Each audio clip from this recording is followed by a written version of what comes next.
Israel ಮೇಲೆ Iran ಭೀಕರ ಕ್ಷಿಪಣಿ ದಾಳಿ. ಇಸ್ರೇಲ್ ಪ್ರಧಾನಿ ನೇತನ್ಯಾಹು ಕಚೇರಿ ಮೇಲೆ ಇರಾನ್ ದಾಳಿ ನಡೆಸಿದೆ. ಖಮೇನಿ ಹತ್ಯೆಯ ಪ್ರತೀಕಾರ ಎಷ್ಟು ಭೀಕರವಾಗ್ತಾ ಇದೆ ಅಂದ್ರೆ ಇರಾನ್ ಮಂಡಿ ಊರುತ್ತೆ ಅಂತ ಎಲ್ಲರೂ ಅಂದುಕೊಂಡಿದ್ರು. ಆದ್ರೆ ಇರಾನ್ ಮಂಡಿ ಊರುವಂತ ಯಾವುದೇ ಲಕ್ಷಣ ಕಂಡು ಬರ್ತಾ ಇಲ್ಲ. ಇಸ್ರೇಲ್ ಪ್ರಧಾನಿ ಬೆಂಜಮಿನ್ ನೆತನ್ಯಾಹು ಕಚೇರಿಯ ಮೇಲೆ ದಾಳಿ ನಡೆಸಲಾಗಿದೆ. 4 ದಿನಗಳ ಹಿಂದೆ ಪ್ರಧಾನಿ ಮೋದಿ ಇದೇ ಕಚೇರಿಗೆ ಭೇಟಿ ಕೊಟ್ಟಿದ್ರು. ಮೋದಿ ಜೊತೆ ನೇತನ್ಯಾಹು ಮಾತುಕತೆ ಕೂಡ ನಡೆಸಿದ್ದು ಇದೇ ಕಚೇರಿಯಲ್ಲಿ. 1 ಡಜನ್ಗೂ ಹೆಚ್ಚು ಡ್ರೋನ್ಗಳಿಂದ ಭೀಕರ ದಾಳಿ ನಡೆದಿದೆ. ಇಸ್ರೇಲ್ ವಾಯು ರಕ್ಷಣಾ ವ್ಯವಸ್ಥೆಯನ್ನೇ ಭೇದಿಸಿ ದಾಳಿ ಮಾಡ್ತಾ ಇದೆ. ದಾಳಿ ನಡೆದ ವೇಳೆ ಪ್ರಧಾನಿ ನೇತನ್ಯಾಹು ಅಲ್ಲೇ ಇದ್ರಾ ಇಲ್ವಾ ಅನ್ನೋ ಮಾಹಿತಿ ಇನ್ನೂ ತಿಳಿದಿಲ್ಲ. ಈ ಬಗ್ಗೆ ಇಸ್ರೇಲ್ನಿಂದ ಇಲ್ಲಿಯವರೆಗೆ ಯಾವುದೇ ಮಾಹಿತಿ ಅಧಿಕೃತವಾಗಿ ಹೊರಬಿದ್ದಿಲ್ಲ. ನಾವು ದಾಳಿ ಮಾಡಿದ್ದೇವೆ ಎಂದು ಇರಾನ್ನ IRGC ಸಂಸ್ಥೆ ಇಸ್ಲಾಮಿಕ್ ರೆವಲ್ಯೂಷನರಿ ಗಾರ್ಡ್ ಕಾರ್ಪ್ಸ್ ಹೇಳಿದೆ. ಇರಾನ್ ಏನು ಸುಮ್ಮನೆ ಕುಳಿತುಕೊಳ್ತಾ ಇಲ್ಲ. ಇರಾನ್ ನೇತನ್ಯಾಹು ಕಚೇರಿಯ ಮೇಲೆ ದಾಳಿ ನಡೆಸಿದೆ. ಇರಾನ್ನ ಮೇಲಿನ ದಾಳಿಗೆ ಪ್ರತಿ ದಾಳಿಯಾಗಿ ಮಧ್ಯಪ್ರಾಚ್ಯದಲ್ಲಿರುವಂತಹ ಹಲವಾರು ದೇಶಗಳ US ಏರ್ಬೇಸ್ ಮೇಲೆ ದಾಳಿ ನಡೆಸ್ತಾ ಇದೆ. ಇಸ್ರೇಲ್ ಮೇಲೆ ದಾಳಿ ನಡೆಸ್ತಾ ಇದೆ. ಇಸ್ರೇಲ್ನ ಅತ್ಯಂತ ಹೆಚ್ಚು, ಅದರಲ್ಲೂ ಕೂಡ ಯಾವುದೇ ಕ್ಷಿಪಣಿ ದಾಳಿಯನ್ನ ತಡೆಯಬಹುದಾದಂತಹ ಎಂಥದ್ದೇ ಭೀಕರ ದಾಳಿಯನ್ನು ಕೂಡ ನಿಭಾಯಿಸಬಹುದಾದಂತಹ ವಾಯು ರಕ್ಷಣಾ ವ್ಯವಸ್ಥೆಯನ್ನ ಭೇದಿಸಿ ಇರಾನ್ನ ಕ್ಷಿಪಣಿಗಳು ಇಸ್ರೇಲ್ ಮೇಲೆ ದಾಳಿ ಇಡ್ತಾ ಇದ್ದಾವೆ ಅಂತಂದರೆ ಅದರ ಬಗ್ಗೆ ಯೋಚನೆ ಮಾಡಬೇಕಾಗುತ್ತೆ. ಯಾಕೆ ಅಂದರೆ ಅತ್ಯಂತ ಸುಧಾರಿತ ಮತ್ತು ಅತ್ಯಂತ ಮುಂದುವರಿದ ವಾಯು ರಕ್ಷಣಾ ವ್ಯವಸ್ಥೆ ಇರೋದು ಇಸ್ರೇಲ್ನಲ್ಲಿ. ಅಂತಹ ಇಸ್ರೇಲ್ ಮೇಲೆ ಇರಾನ್ ಹಾರಿಸಿದಂತಹ ಕ್ಷಿಪಣಿಗಳು ಬಂದು ಬೀಳ್ತಿವೆ ಅಂತಂದರೆ ವಾಯು ರಕ್ಷಣಾ ವ್ಯವಸ್ಥೆಯನ್ನು ಹೇಗೆ ಭೇದಿಸ್ತು ಅಂತ ಇಸ್ರೇಲ್ ಈಗ ತಲೆ ಕೆಡಿಸಿ ಕುಳಿತುಕೊಂಡಿದೆ. ಈ ಮಧ್ಯೆ ಟ್ರಂಪ್ಗೆ ಪ್ರಪಂಚದಾದ್ಯಂತ ಬಹಳಷ್ಟು ದೇಶಗಳು ವಿರೋಧ ವ್ಯಕ್ತಪಡಿಸ್ತಾ ಇರೋದ್ರಿಂದ ನೇತನ್ಯಾಹು ನನ್ನನ್ನು ಕೊಲ್ತಾ ಇದ್ದ, ಖಮೇನಿ ನನ್ನ ಕೊಲ್ತಾ ಇದ್ದ, ಹೀಗಾಗಿ ನಾನು ಆತನನ್ನೇ ಕೊಂದುಬಿಟ್ಟೆ ಅಂತ ಟ್ರಂಪ್ ಹೇಳ್ತಾ ಇದ್ದಾರೆ. ಈಗ ಬೇಕಾದರೆ ನಾನು ಇರಾನ್ ಜೊತೆಗೆ ಮಾತುಕತೆಗೆ ಸಿದ್ಧನಿದ್ದೇನೆ ಅಂತ ಆಹ್ವಾನ ಕೊಟ್ಟ ಮೇಲೂ ಕೂಡ ಇರಾನ್ ತನ್ನ ದಾಳಿಯನ್ನು ನಿಲ್ಲಿಸ್ತಾ ಇಲ್ಲ. ಖಮೇನಿ ಹತ್ಯೆ ಏನಿದೆ ಅದು ಇರಾನ್ನಲ್ಲಿ ರಕ್ತ ಕುದಿಯುವ ಹಾಗೆ ಮಾಡಿದೆ. ಕೆಲ ಗುಂಪು ಸತ್ತು ಹೋದಂತಹ ಖಮೇನಿಯ ವಿಚಾರದಲ್ಲಿ ಸಂತೋಷವಾಗಿದ್ದರೆ ಇನ್ನೂ ಅತಿ ದೊಡ್ಡ ಗುಂಪು ಪ್ರತೀಕಾರದ ಜ್ವಾಲೆಯಲ್ಲಿ ಬೇಯ್ತಾ ಇದೆ. Not only Iran, even Pakistan, Bangladesh, ಭಾರತದಂತಹ ದೇಶಗಳಲ್ಲೂ ಕೂಡ ಖಮೇನಿಯ ಹತ್ಯೆಗೆ ಸಂತಾಪಗಳು ವ್ಯಕ್ತವಾಗ್ತಾ ಇದ್ದಾವೆ. ಇಲ್ಲೂ ಕೂಡ ಪ್ರತೀಕಾರದ ಮಾತುಗಳು ಕೇಳಿ ಬರ್ತಾ ಇದೆ. ಒಟ್ಟಾರೆ ಖಮೇನಿಯ ಹತ್ಯೆಯ ನಂತರ ಈ ಯುದ್ಧ ನಿಲ್ಲಬಹುದು, ಶರಣಾಗಬಹುದು ಇರಾನ್ ಅಂತ ಎಲ್ಲರೂ ಅಂತ ಇದ್ರು. ಆದರೆ ಆ ರೀತಿಯ ಯಾವುದೇ ಲಕ್ಷಣ ಇಲ್ಲಿಯವರೆಗೆ ಕಂಡು ಬರ್ತಾ ಇಲ್ಲ. ಇನ್ನು ಕುವೈತ್ನ ಅಮೆರಿಕ ರಾಯಭಾರ ಕಚೇರಿಯ ಮೇಲೂ ಕೂಡ ವೈಮಾನಿಕ ದಾಳಿ ನಡೆದಿದೆ. ಅಮೆರಿಕ ರಾಯಭಾರ ಕಚೇರಿ ಆವರಣದಲ್ಲಿ ಡ್ರೋನ್ ದಾಳಿ ನಡೆದಿದೆ. 2 ದಿನಗಳಿಂದ ಇರಾನ್ ಅಮೆರಿಕ ದಾಳಿ ಹಾಗೂ ಪ್ರತಿದಾಳಿ ನಡೀತಾ ಇದೆ.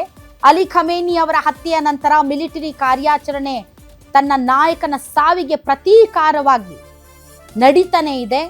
ಅಮೆರಿಕದ F-15 ಫೈಟರ್ ಜೆಟ್ ಅನ್ನು ಕೂಡ ಇರಾನ್ ಹೊಡೆದುರುಳಿಸಿದೆ.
ಪಾಕಿಸ್ತಾನದ ಮೇಲೂ ದಾಳಿ ಮಾಡುತ್ತಾ ಇರಾನ್. ಪಾಕಿಸ್ತಾನಕ್ಕೆ ಅಟ್ಯಾಕ್ ವಾರ್ನಿಂಗ್ ಕೊಟ್ಟಿದೆ ಇರಾನ್. ಗಲ್ಫ್ ರಾಷ್ಟ್ರಗಳ ರೀತಿ ನಿಮ್ಮ ಮೇಲೂ ದಾಳಿ ಮಾಡ್ತೇವೆ.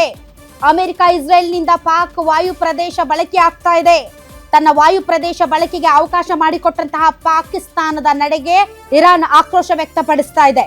ಇರಾನ್ ಮೇಲೆ ದಾಳಿ ಮಾಡಲು ಪಾಕ್ ವಾಯು ಪ್ರದೇಶ ಬಳಕೆಗೆ ಅವಕಾಶ ಕೊಟ್ಟಿದ್ದೇಕೆ ಅಂತ ಪಾಕಿಸ್ತಾನಕ್ಕೆ ಇರಾನ್ ಚಾಟಿ ಬೀಸಿದೆ. ಪಾಕಿಸ್ತಾನ ಅದಕ್ಕೆ ಹೇಳೋದು ಇದಕ್ಕೆ ಎರಡು ನಾಲಿಗೆ ಅಂತ. ಪಾಕಿಸ್ತಾನ ಈ ರೀತಿಯಾದಂತಹ ದ್ವಂದ್ವಗಳಿಂದ ಎಲ್ಲಾ ದೇಶಗಳು ಅದನ್ನು ಉಗಿದು ದೂರ ಇಟ್ಟಿರೋದು. ಒಂದು ಕಡೆ ಪಾಕಿಸ್ತಾನ ತನ್ನ ಏರ್ಬೇಸ್ ನಿಂದ ಅಮೆರಿಕದ ಯುದ್ಧ ವಿಮಾನಗಳಿಗೆ ಅವಕಾಶ ಕೊಡುತ್ತೆ. ಮತ್ತೊಂದು ಕಡೆ UN ನಲ್ಲಿ ಪಾಕಿಸ್ತಾನದ ambassador Asim Iftikhar Ahmad America Iran ಮೇಲೆ ಮಾಡಿರುವಂತಹ ದಾಳಿಯನ್ನ ಖಂಡಿಸುತ್ತೆ. ಅಲ್ಲಿ UN ನಲ್ಲಿ ಹೋಗಿ ಅಮೆರಿಕ ಇರಾನ್ ಮೇಲೆ ಮಾಡಿರುವಂತಹ ದಾಳಿಯನ್ನ ಖಂಡಿಸುತ್ತೆ ಮತ್ತು ಮಾತುಕತೆಯಿಂದ ಬಗೆಹರಿಸಿಕೊಳ್ಳುವಂತಹ ಸ್ಟೇಜ್ ಅಲ್ಲಿ ಈ ರೀತಿ ಏಕಾಏಕಿ ಇರಾನ್ ಮೇಲೆ ದಾಳಿ ಮಾಡಿರೋದು ಸರಿಯಲ್ಲ ಅಂತ ಪಾಕಿಸ್ತಾನ UN ನಲ್ಲಿ ತನ್ನ ವಾದವನ್ನ ಮಂಡನೆ ಮಾಡುತ್ತೆ. ಮತ್ತೊಂದು ಕಡೆ ತನ್ನ ಏರ್ಬೇಸ್ ನಿಂದ ಇರಾನ್ ಮೇಲೆ ದಾಳಿಗೆ ಅಮೆರಿಕಾಗೆ ಅವಕಾಶ ಕೊಡುತ್ತೆ.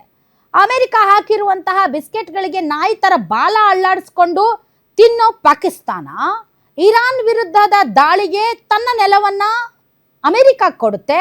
ಮತ್ತೊಂದು ಕಡೆ ಹೋಗಿ ಇರಾನ್ನ ದಾಳಿಯನ್ನ ಖಂಡಿಸುತ್ತೆ. ಒಂದು ಕಡೆ ಅಮೆರಿಕಾಗೆ ಸಲಾಂ ಹೊಡೆಯುತ್ತೆ, ಇನ್ನೊಂದು ಕಡೆ ಹೋಗಿ ಅದರ ಕಾಲೆಳೆಯುತ್ತೆ. ಹೀಗಾಗಿನೇ ಈ ಪಾಕಿಸ್ತಾನವನ್ನ ಯಾರು ನಂಬೋದಿಲ್ಲ ಅಂತ ಅನ್ಸುತ್ತೆ. ಪಾಕಿಸ್ತಾನದ ಬುದ್ಧಿನೇ ಇದು. ಯಾರ್ಯಾರು ಕಪಟ ಮೋಸ ವಂಚನೆ ಮಾಡ್ತಾರೋ ಅವ್ರನ್ನೆಲ್ಲ ನಮ್ಮ ದೇಶದಲ್ಲಿ ಅದೇ ಅನ್ನೋದು ಇದೊಳ್ಳೆ ಪಾಕಿಸ್ತಾನ ಬುದ್ಧಿ ಅಂತ. ಹೀಗಾಗಿ ಈ ಕೆಟ್ಟ ದೇಶವನ್ನ ಯಾರು ನಂಬಲ್ಲ ಬಿಡಿ.